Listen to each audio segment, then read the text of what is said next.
Hello, sixth graders. Today we are looking at functions and tables. Our learning targets: I can use a table to organize input and output values of a given equation, and I can identify domain and range of a given function.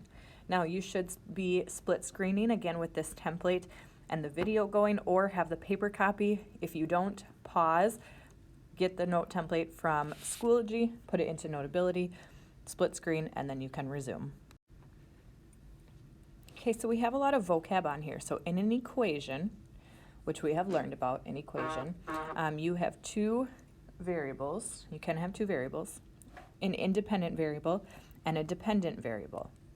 The independent variable is the input, and the dependent variable is the output. So the input, that's the numbers you're putting in, and then that gives you the dependent variable. Depending on what you put into the equation will factor into what comes out of it, or what the output is, which we have kind of shown here. Okay.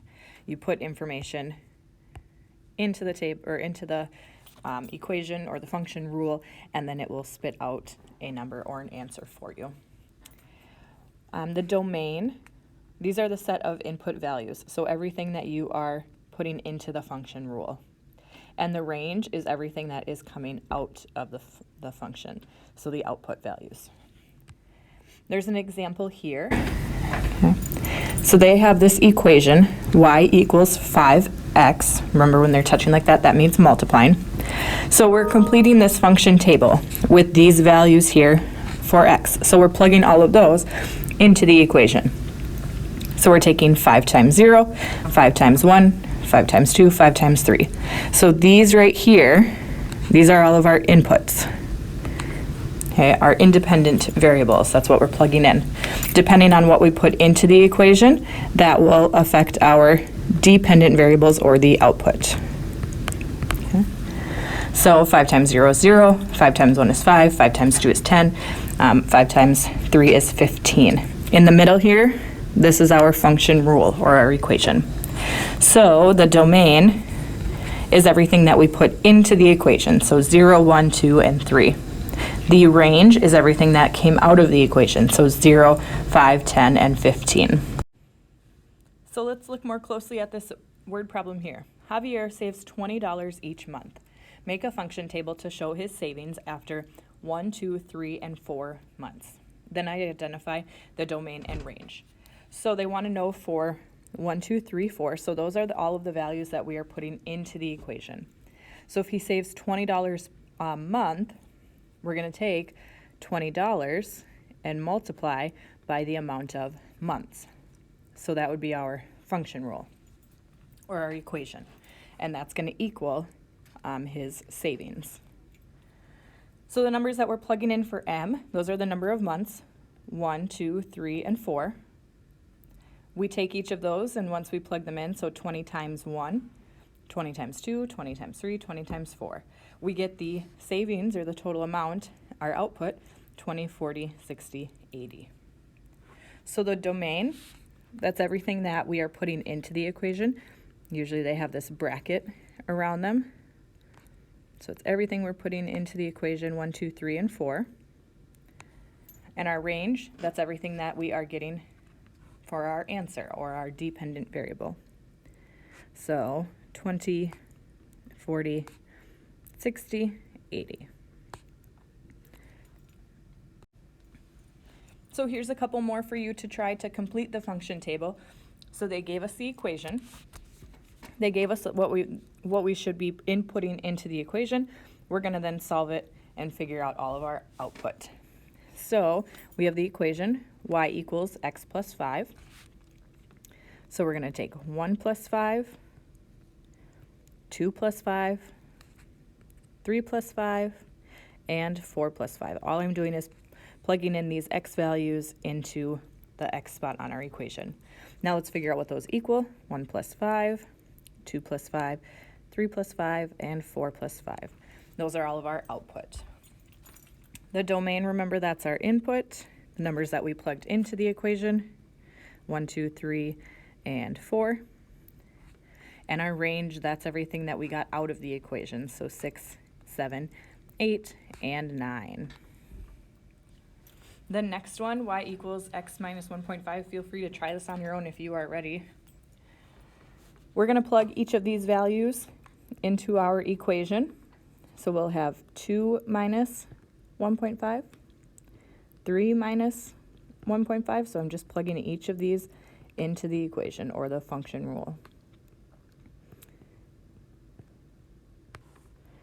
Now we can solve them. 2 minus 1.5 would be 0.5. 3 minus 1.5 would be 1.5. And I wrote that wrong. It should be 1.5. There we go. 4 minus 1.5 equals 2.5. And 5 minus 1.5 is 3.5. Again, the domain, that's everything that we're inputting into our function or our equation. 2, 3, 4, and 5. And the range is everything that's coming out of the equation or all of our y values. Okay. So 0.5, 1.5, 2.5, and 3 and 5/10. Okay, so we have a word problem here. We have to fill out the whole table and then figure out the domain and range. So suppose a student movie ticket costs $3. Make a function table that shows the total cost for 1, 2, 3, 4, and 5 tickets. Then identify the domain and range. So the input I know I'm going to try and figure out for 1, 2, 3, 4 tickets. And it looks like they also want us to solve for T tickets. So knowing that we could plug any number into our function rule or our equation to figure out the cost. So to figure out the cost, I would take the $3 and I would multiply by how many tickets. So my function rule, so it looks like this is going to be T for tickets. Output, I'm going to use C for cost. So I would take tickets times 3 equals my cost. Okay. So now I'm going to plug each of these numbers into that function rule. So 1 times 3, 2 times 3, 3 times 3, and 4 times 3. And then again, we want to know for T tickets. So we could plug any number in and be able to figure out the cost. So that would just, again, be the function rule, T times 3. So now figuring out the cost, well, 1 times 3, 2 times 3, 3 times 3, 4 times 3, and this would just be T times 3, whatever we plugged in for T. I guess I'm going to put a label on here as well. So this is tickets. And this was cost. Okay. So now again, the domain is everything that we input into our function. So 1, 2, 3, and 4. And then our range, that's all of the costs, everything that came out of there. So 3, 6, 9, and 12. And again, we have this part at the bottom, so we could plug any value of tickets. So if somebody bought 400 tickets, we could figure out how much it would cost. Or if they bought 25 tickets, we could plug 25 in for T and be able to figure out the total cost. Okay, same thing here. Create the function table, figure out the domain and range. So suppose you can type 90 words per minute. What is the total number of words typed after 5, 10, 15, and 20 minutes? So here's all the values we're going to input. So we're calculating for 5, 10, 15, and 20. So what is the total number of words? If we could do minutes. So I guess that this would be M for minutes. So I'm actually going to change this. This would be M minutes. Because then that would tell us how many words. So this would be W words. Okay.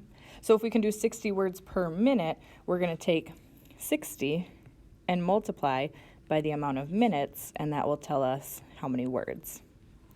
So we just had that kind of backwards there. So plug each of our numbers into the function rule. So 60 times 5, 60 times 10, 60 times 15, and 60 times 20. So 60 times 5, well, I know 6 times 5 is 30. Add another 0, so that'd be 300 words. in 5 minutes. 60 times 10 would be 600. It's just adding a 0 because of that 10 there. 60 times 15 is 900. And 60 times 20, 1,200. And again, we could plug any value in for minutes, and we would be able to figure out the amount of words. So that would be our output words. So our domain, that's everything we're plugging into the equation. Again, 5, 10, 15, and 20. And the range, everything that's coming out of the equation, 300, 600, 900, and 1,200. I'm going to do that one without a comma, so it doesn't look like it's a whole separate number. Okay. And then again, you could plug 10 minutes, or we already did 10 minutes. You could plug in 30 minutes. You could plug in 12 minutes, and you'd be able to figure out how many words. Okay, so that's all for the lesson today. Make sure you have everything written down that was written down in the video. Now you're going to head over to iExcel. It's actually an 8th grade skill, 8th grade Z9, but it's covering what we just learned in this video. So sometimes iExcel doesn't line up with what we teach here. So the search code is D9B, and you need to get to a SMART score of 70 or higher. No need to take a screenshot. We will be checking on iExcel.